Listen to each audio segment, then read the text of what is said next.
How to speak better in the moment, according to communication experts. Raise your hand if you've recently had to introduce yourself or make small talk.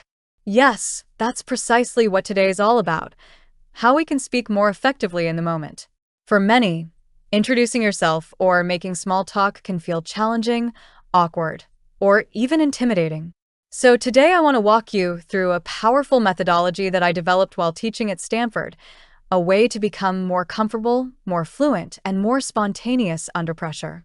Speaking in the moment is different from delivering a prepared presentation. It's an improvised, real-world communication, much more messy, much more vulnerable. Whether you're making a toast, interviewing for a new job, or navigating difficult Q&A sessions, this kind of speaking often leaves us nervous or unsure. This approach comes from extensive research in psychology, neuroscience, interpersonal communication, and improvisation. All Stanford MBAs go through this training within their first few weeks, and many say it profoundly helps their confidence and adaptability in high-stakes situations. Small Blue Diamond Step 1. Manage anxiety. Small Blue Diamond. Most people get nervous when put on the spot, upward of 85%, and I think the rest are just not telling the whole story.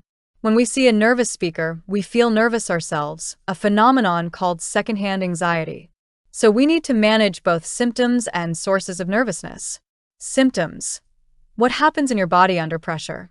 White heavy checkmark. Your mouth goes dry, but your palms get sweaty. It's called reversal of fluids. White heavy checkmark. Your heart starts to race. White heavy checkmark. Your face may become red or warm. White heavy checkmark. Your mind may even go blank or you may stutter. This happens because your body enters fight or flight, interpreting the moment as a threat. But there are strategies we can use to ease this. Deep belly breaths. Exhaling for twice as long as you inhale can slow down your heart rate and ease nervousness. Sipping warm water or chewing gum stimulates saliva production. If you blush or break a sweat, holding something cold in your hand, like a chilled water bottle, helps ease those symptoms by reducing your body temperature. Small Blue Diamond Step 2. Manage your mindset. Small Blue Diamond. Another major hurdle we create for ourselves is our own judgments. We're constantly evaluating ourselves. Did I say it right? Was I clear enough? Was I charming enough? This overwhelm drains mental resources. We need to be present in the moment. Instead, we need to maximize mediocrity, meaning we let ourselves be just fine instead of perfect. When you ease up on your own judgments, you become more fluent, more engaged, and much more effective. Consider this example from a communication expert, Professor Matthew Abrahams, Stanford GSB. He told his MBA students, release your own judgments, maximize mediocrity, and you'll perform much greater under pressure. Instead of thinking, I must be perfect, say to yourself, I'm here to connect, to contribute, and to be helpful. This drops your defenses and lets you be more spontaneous. Small Blue Diamond Step 3. Reframe the situation. Small Blue Diamond. When many of us view impromptu situations, Q&As, small talk, introductions, we see them as threatening or challenging. This view drains us and makes us small, nervous, and less fluent. Instead, we can view these moments as gifting opportunities, a chance to collaborate, to connect, or to aid someone. Consider this example from Professor Abraham's workshop.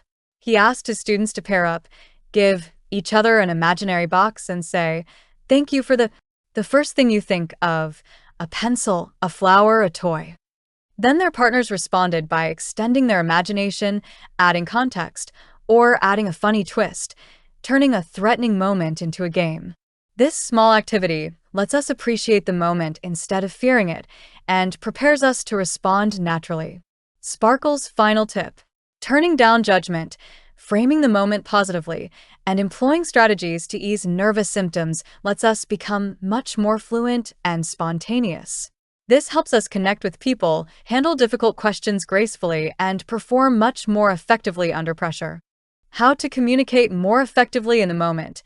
Insights from communication experts.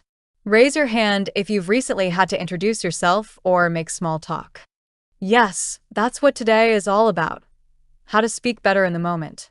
I know for many people, introductions and small talk can feel awkward or even intimidating. It's something I've faced myself many times, especially at networking events or meetings with new colleagues. Today, I want to share strategies for thinking faster and communicating more effectively when you're put on the spot. Embracing connection in the moment. I learned a long time ago as a teacher that you need to be clear about who goes first, otherwise chaos ensues. So I asked, "Who woke up earliest this morning?" "You're first." This small tactic eases nervousness and helps everyone ease into the activity. And I appreciate you participating. I saw many smiles and a lot of people having fun. I decided to make it a bit more interactive. I walked across the room and asked people to call out what gift they gave themselves today. Some said Kleenex, a set of new tires, catnip, a pumpkin, or even a warm sweater. This activity not only brings people together, it lets us appreciate each person's creativity and view of their own worth. It's a kind of Rorschach test for human connection, a way to appreciate who we are. Improv principle.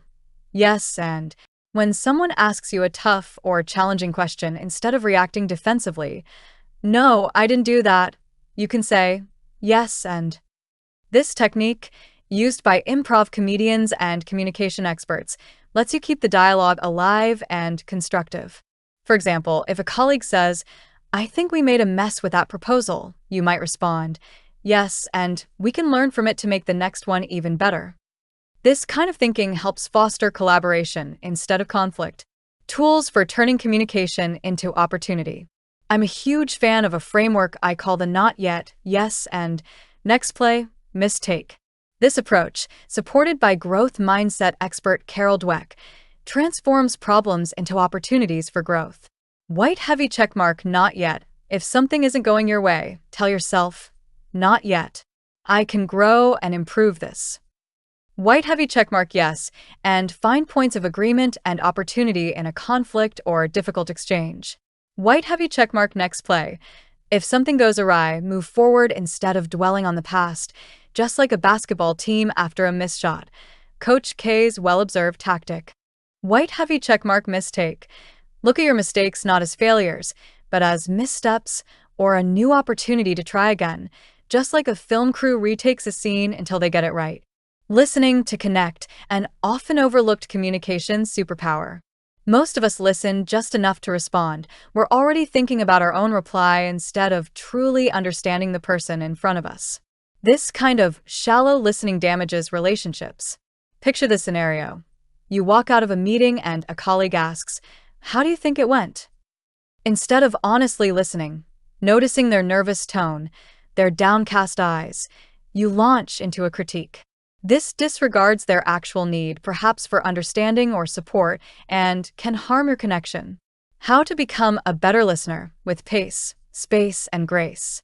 My wife sometimes teases me. I'm a work in progress when it comes to listening, but I'm passionate about improving. One expert I appreciate is Collins Dobbs, who teaches crucial conversations. He says we need pace, space, and grace. White heavy checkmark pace, slow down. Take a moment before you respond. White heavy checkmark space. Move to a quieter spot or clear mental space to enable deep listening. White heavy checkmark grace. Pay close attention not just to the words, but to tone, context, and intuition, honoring whatever is unsaid. Techniques for listening better. Paraphrase and question. One powerful way to aid understanding is paraphrasing, stating back in your own words the main point the person made. This lets them know you're engaged and helps clarify their message.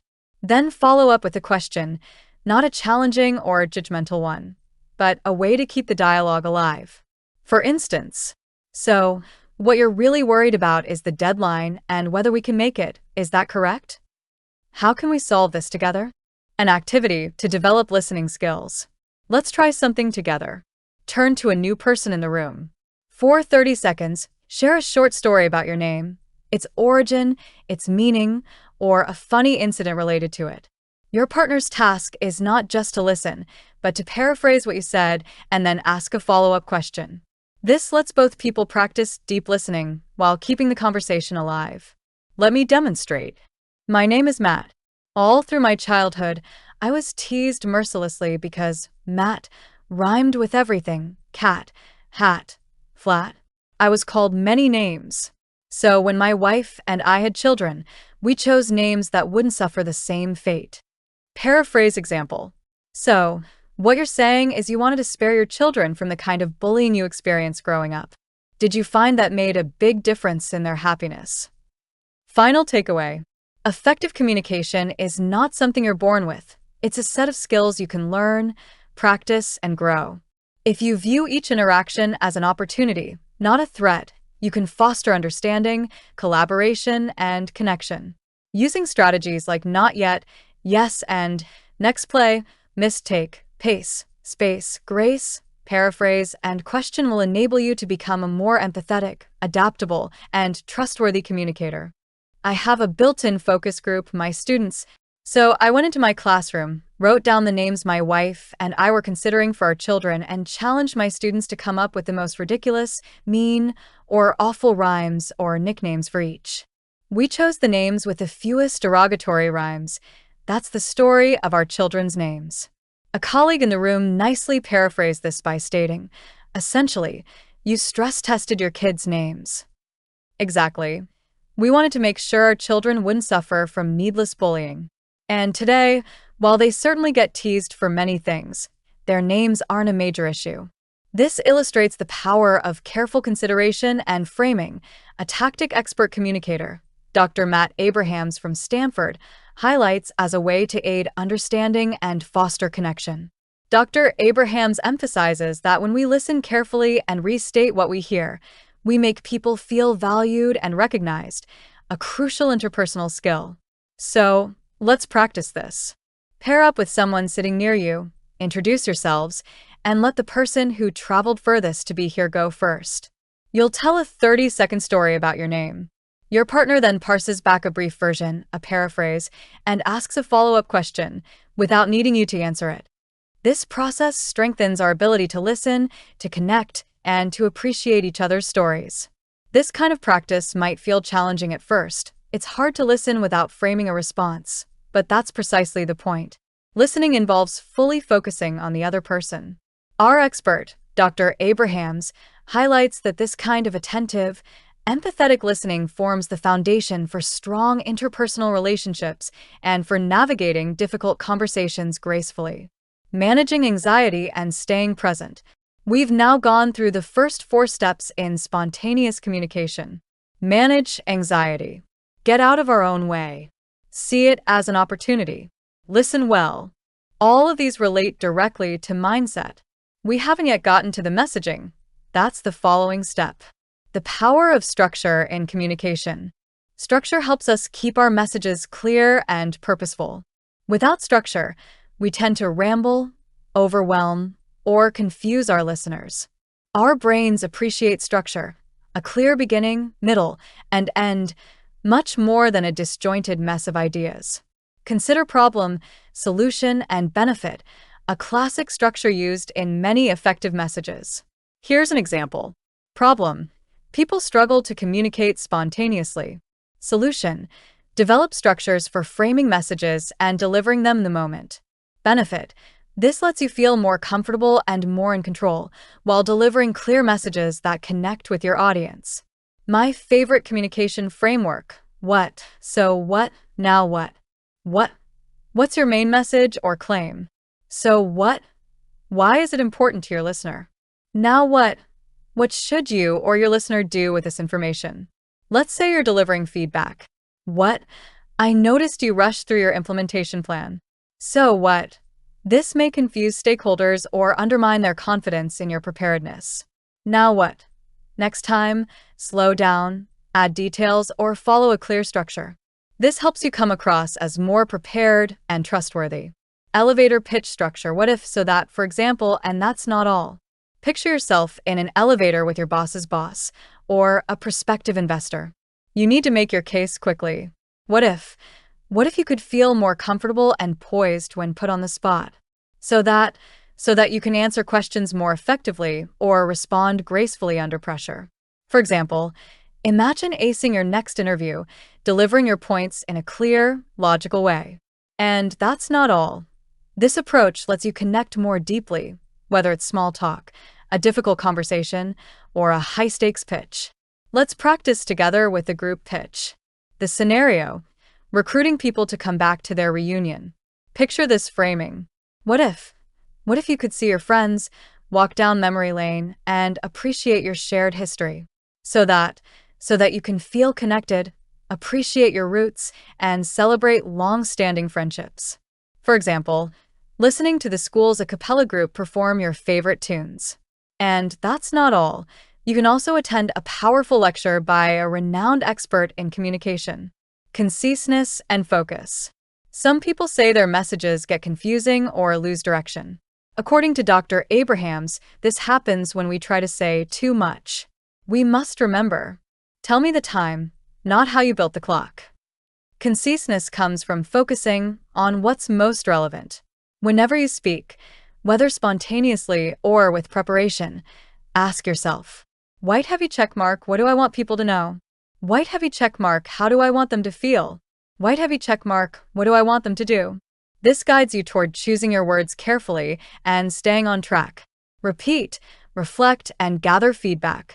Lastly, to become a proficient and poised speaker, we need repetition, reflection, and feedback. White heavy checkmark repeat. Practice frequently. White heavy checkmark reflect. Look back on what went well and what you can improve. White heavy checkmark seek feedback. Gather perspectives from friends, colleagues, or a coach. This is how we grow, become more comfortable, more clear, and more effective in delivering our messages, whether we're in a meeting, a social setting, or under pressure.